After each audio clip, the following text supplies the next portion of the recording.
3/3, 5/5, 7/7.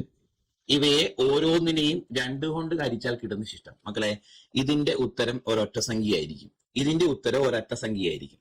ഇതിന്റെ പവർ ഏത് വന്നാലും ഉത്തരം ഒറ്റ സംഖ്യയായിരിക്കും. ഒറ്റ സംഖ്യ ആയിട്ടുള്ളതിനെ 2 കൊണ്ട് ഹരിച്ചാൽ എപ്പോഴും ശിഷ്ടം ഒന്നായിരിക്കും. ഒരൊറ്റ സംഖ്യനെ ഇപ്പൊ നോക്കിയേ, 15 ഒരൊറ്റ സംഖ്യ. ഒറ്റ സംഖ്യനെ 2 കൊണ്ട് ഹരിച്ചാൽ 14, ബാക്കി ശിഷ്ടം ഒന്നല്ലേ. 19 ഒരൊറ്റ സംഖ്യയല്ലേ, 2 കൊണ്ട് ഹരിച്ചാൽ 18, ബാക്കി ശിഷ്ടം ഒന്നല്ലേ.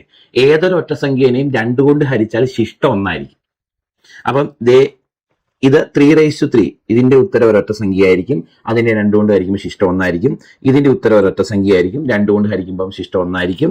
ഇതിന്റെ ഉത്തരം ഒരൊറ്റ സംഖ്യയായിരിക്കും, 2 കൊണ്ട് ഹരിക്കുമ്പോൾ ശിഷ്ടം ഒന്നായിരിക്കും. അപ്പം ഈ ചോദ്യത്തിന്റെ ആൻസർ ഓപ്ഷൻ എ എന്നാണ് കിട്ടുന്നത്.